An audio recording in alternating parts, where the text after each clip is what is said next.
Essa fera aí, meu, ô louco, bicho, pra quem quer passar vestibular, carecas de saber, bicho. Ô louco! Puso un baile una jutilla para una gran diversión. Puso un baile una jutilla para... Começou? E aí, minha gente, estamos aqui de volta, então, para mais uma aula sobre Cuba. E vamos falar agora, então, do processo da Revolução, que vai gerar ali uma grande transformação do sistema político. Lembra que na aula 1 de Cuba, a gente falou, desde lá do período colonial, do Cristóvão Colombo descobrindo o lugar, até chegar no regime político do general Fulgêncio Batista, né, que muitos vão chamar uma ditadura de direita aliada aos Estados Unidos e com uma economia voltada à agroexportação e a um turismo de entretenimento adulto. Las Vegas, lembra de Las Vegas? Bom, e aí começa então o processo da Revolução.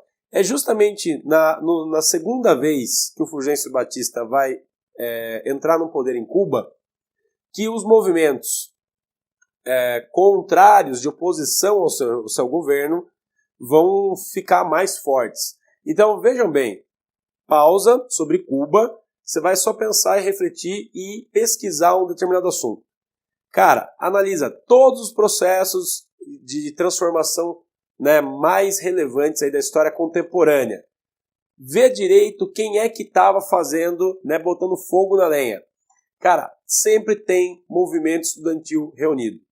Você pega desde a Revolução Francesa. Quer ver um exemplo? Pesquisa lá quem que foi Napoleão Bonaparte em 1789. É um carinha de 22 anos que acabou de se formar da escola militar na França e está em cima de uns caixotes de madeira, mandando o povo estourar a Bastilha. Repara, os grandes movimentos, né, políticos aí da idade contemporânea, todos eles são puxados, ou se não, tem uma grande participação de movimento estudantil. Estudantes recém-formados de universidades, pessoas esclarecidas, e geralmente pessoal da Humanas. Por isso que a galera não gosta do pessoal da Humanas, né? O pessoal da Humanas é tudo, né, revolucionário, baderneiro, fica querendo mudar o mundo, né?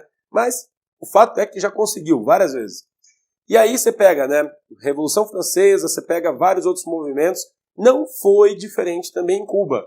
Então, nos anos 50, quem que está ali, né, recém-formado, saindo da faculdade da Universidade de Havana, o outro saindo da Universidade de Havana também, né, tinha se formado em Direito, outro em Ciências Sociais, mais uma galera que também, né, saindo da universidade, estava justamente fazendo oposição ao regime do general Batista e pedindo o quê? Pedindo um processo de abertura democrática, né, o fim do regime ditatorial e um processo de maior autonomia, né, da política em termos nacionalistas e de uma certa emancipação em relação aos Estados Unidos, né? Era essa mais ou menos a levada da galera do contra ali naquele momento. Então, justamente essa oposição que vai se formar ali, em determinado momento, essa oposição vai decidir ir para a luta armada, coisa que se você estudar direito anos 50, não é tão incomum também de se pensar, né? Isso vai estar acontecendo em outros lugares. Jovens decidindo, né, com o espírito idealista e coisa e tal, decidindo pegar em armas para transformar os seus países. Bom, em 53, esse grupo, né, sob a liderança do Fidel Castro, do irmão dele, do Raul Castro e mais uns outros caras, né, mais de 100 caras lá, mas grande maioria estudantes, né, ou, né, pessoal aí parceiro também, vai decidir invadir um quartel do exército cubano, né, do exército sob liderança do general Batista. Para que eles queriam invadir um quartel? Para justamente roubar arma, né, para pegar arma, munição, para se armar, para depois iniciar um movimento revolucionário, um movimento de tomada do poder. Só que em 53, né, essa iniciativa vai ser fracassada. Os caras vão tentar invadir esse quartel de Moncada, vão fracassar, vão ser presos, quer dizer, uma galera desses aí vão morrer no processo e as lideranças serão presas, torturadas e coisa e tal.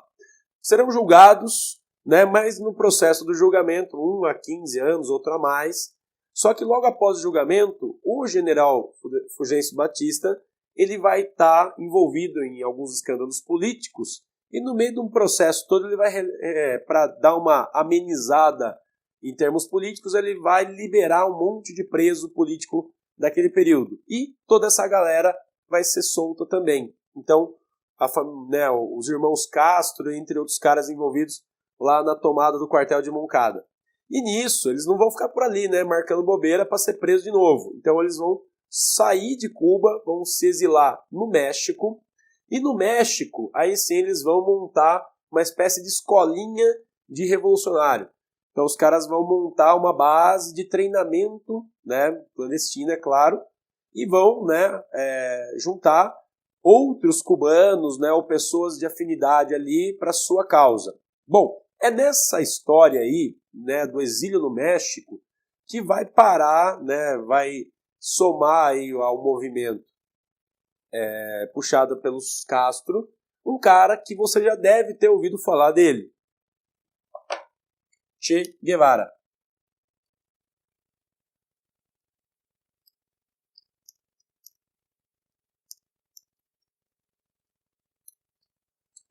O Che, né, primeiro que Che não é o nome do cara, Che é apelido.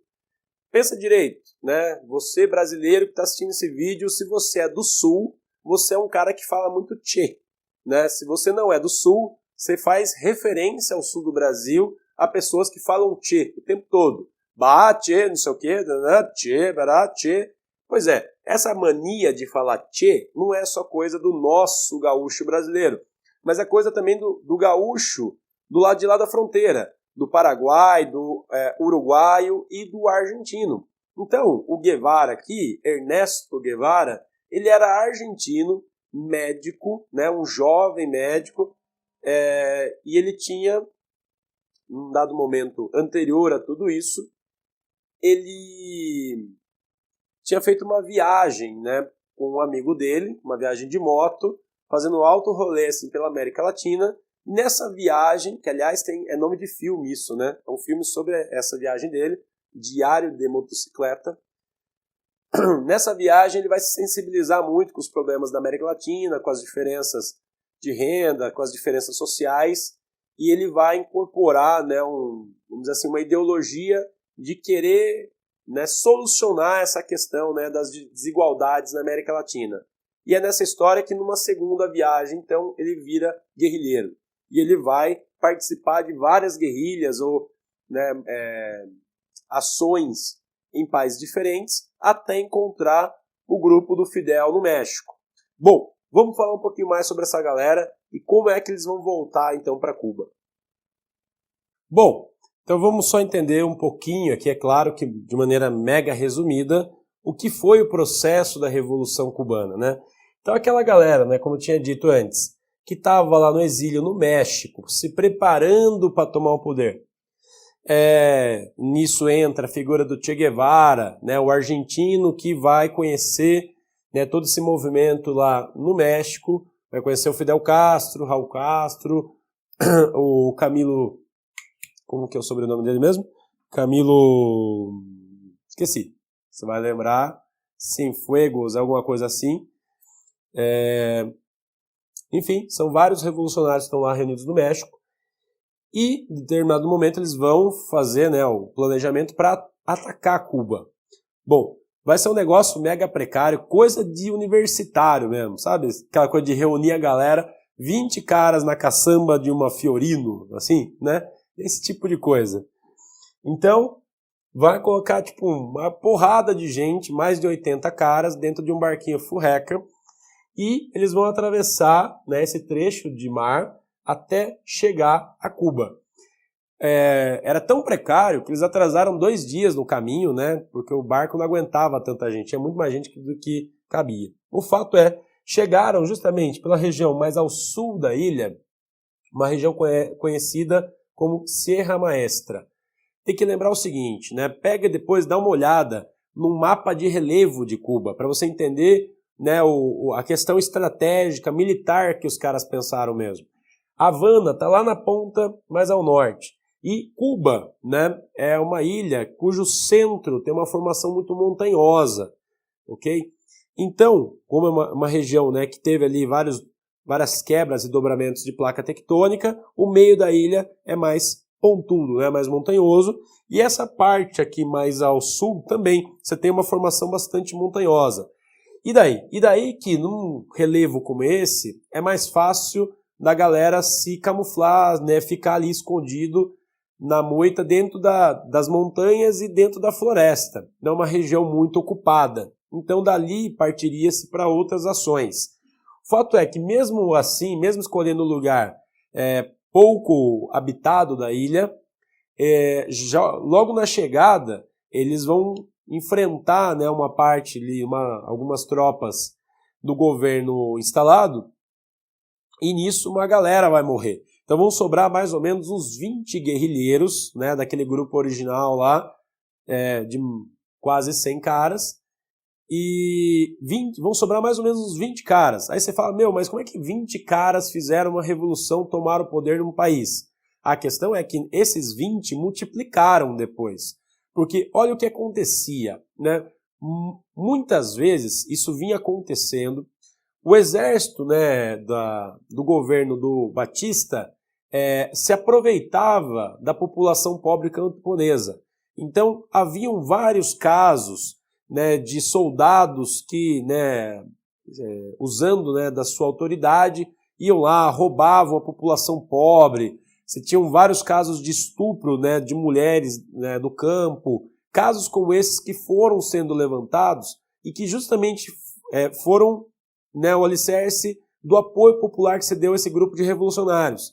Então, na medida em que esses revolucionários eles iam ocupando parte dessas regiões de montanha, eles iam conversando com a população que estava ali e essa população, né, passou a aderir à causa desses revolucionários, né? Em muitos casos, você tem ali essa população se transformando em novos guerrilheiros. E aí qual é a estratégia? A estratégia é ir ganhando a população, ganhando território e invadindo quartéis do exército cubano para quê? Para capturar a arma e poder armar e preparar esse exército camponês que vai estar sob a liderança desses 20. Olha só, de 20 guerrilheiros, né, que vão sobrar, você tem na real cada grupinho, né, entre esses 20 vai comandar uma frente de batalha.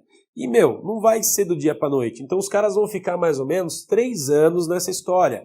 Então conquista um território, se aproxima da população local e, mais uma questão, né, a parte mais pobre da ilha justamente é essa parte aqui mais ao sul. Então você tinha várias carências. Por exemplo, o Che Guevara, ele era médico. Então em vários momentos é ele que vai lá e dá assistência médica para essa população, que a população não tinha um médico presente, e nisso já começa a população a ganhar, né, o carinho do cara, né? Outra coisa, nessa história, né, da população local se transformar em guerrilheiro, o grupo guerrilheiro passa a entender que todo mundo tinha que saber ler, todo mundo tinha que manjar de estratégia, porque era um grupo pequeno, né, e tinha que saber se virar ali. Então, o camponês que aderia à causa e ele não sabia ler e escrever, ele passava a ter lição para ser alfabetizado durante o processo da Revolução. Então é aquela coisa, durante o dia você vai para a batalha, à noite a gente vai ter lição de casa. Então isso tudo vai envolvendo muito a população e esse grupo de 20 vai aumentando, né? Aumentando não só em número de guerrilheiros, né, de exército guerrilheiro, como também em apoio popular. Mesmo aquela população que não vai diretamente para a batalha junto, passa a apoiar, a torcer para eles terem sucesso. E nesse processo todo, né, dividindo frentes, eles vão conquistando cidades aqui do sul em direção ao norte. Até que você tem as tomadas das cidades mais importantes. Primeiro Santa Clara, que vai ser ali um divisor de águas, né, porque a cidade de Santa Clara ela marca, né, vamos dizer assim, uma diferença entre o que seria a região mais desenvolvida, ligada aos centros urbanos e aquele turismo de entretenimento, e o que seria a parte mais pobre e mais rural, né, da ilha. Então, com a tomada de Santa Clara, depois é muito mais fácil tomar Havana já nesse processo, o general Batista vai fugir de Cuba e aí fica muito fácil, o grupo revolucionário chega a Havana, né, como conquistador. Dali por diante é que vai ser o problema. Por quê? Porque a gente vai ter que entender qual que vai ser a posição política desses caras diante do mundo. Né? O que eles vão querer fazer daqui por diante? Porque aí tomar o poder é uma coisa, consolidar o poder é que são outras questões, né? Então, vamos entender mais um pouquinho esse processo. Bom, olha só, um ponto-chave para você entender esse começo aí do processo revolucionário. Uma frase do Fidel Castro lá em 59, não somos comunistas. Falar isso em 59 é deixar todo mundo com uma enorme de uma interrogação na cara. Por quê? Esses caras estão fazendo, né, uma tomada de um país que era aliado dos Estados Unidos, do lado dos Estados Unidos, no momento em plena Guerra Fria, e os caras estão falando para o mundo que não são comunistas. Como assim? Né? Muita gente vai ficar, esses caras são loucos, e outras galera vão falar, esses caras são dissimulados. O fato é que em 59, o Fidel, né, que não era o presidente, não foi o primeiro presidente logo após a Revolução, mas ele era chefe, né, do exército revolucionário, ele vai negociar parceria política e reconhecimento com os Estados Unidos.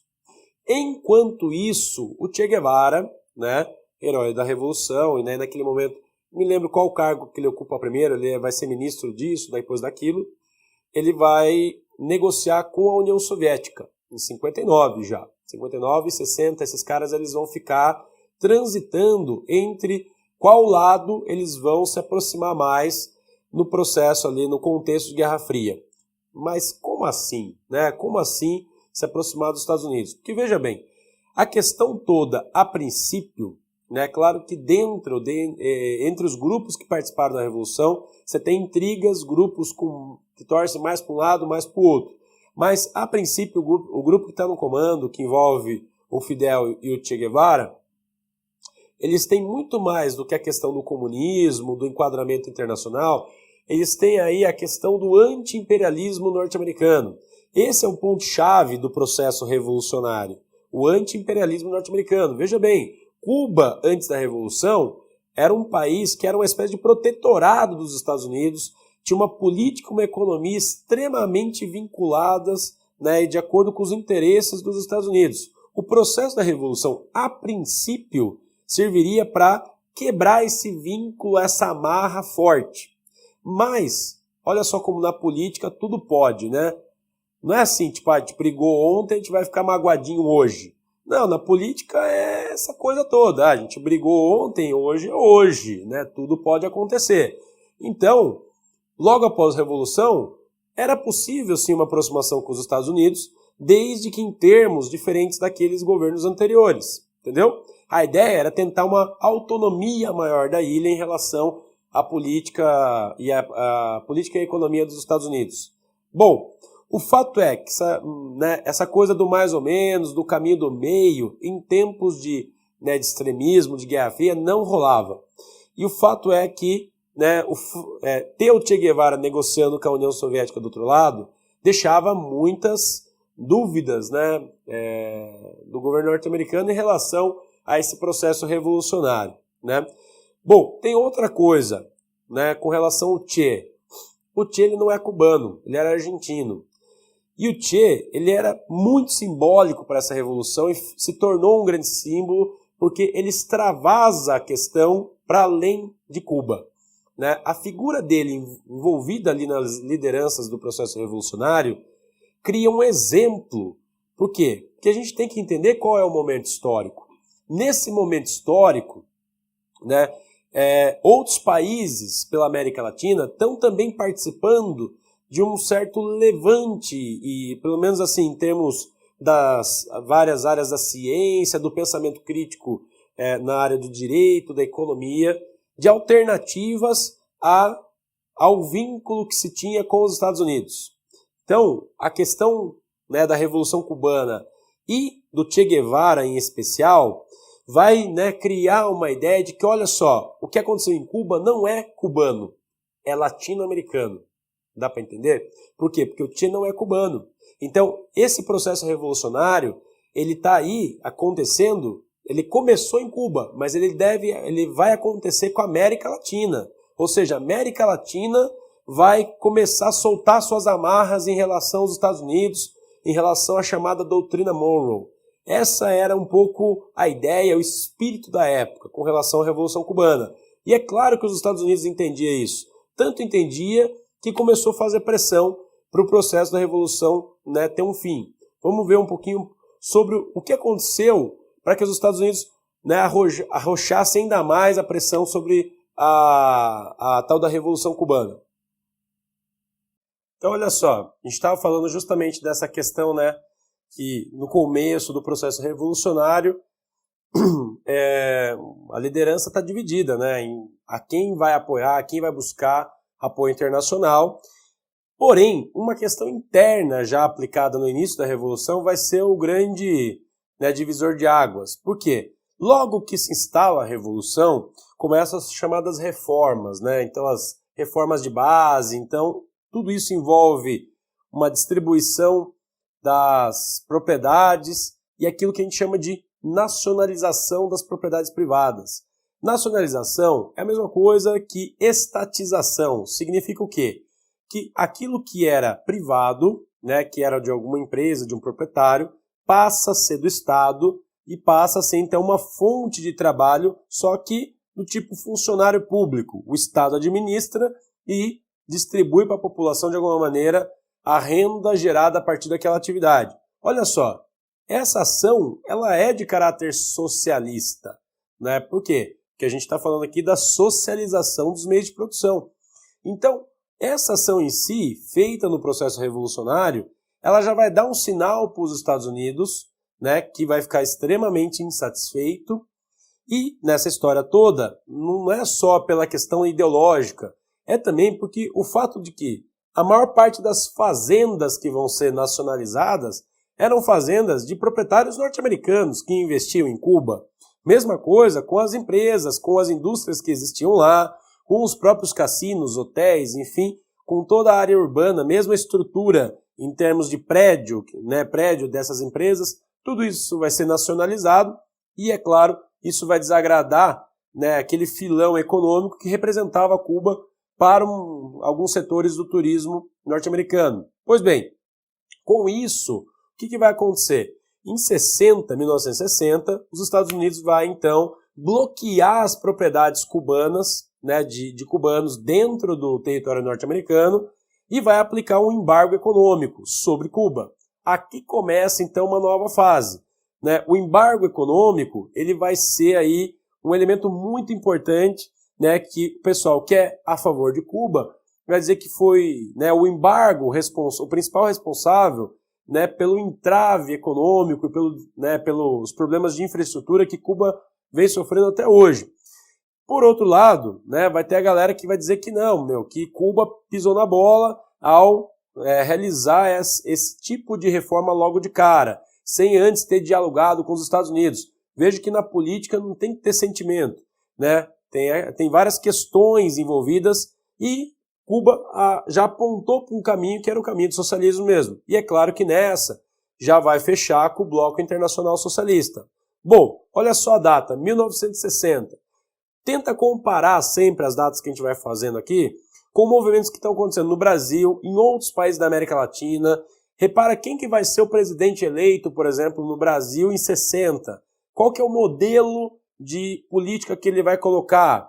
Então, né, vai juntando as figurinhas, que a gente tem mais uma aula para falar justamente do que vai acontecer com Cuba pertencendo ao Bloco Socialista, até, né, o que vai virar Cuba nos dias de hoje. Tudo bem, gente? Então, assim a gente encerra a aula 2 sobre Cuba. Abraço!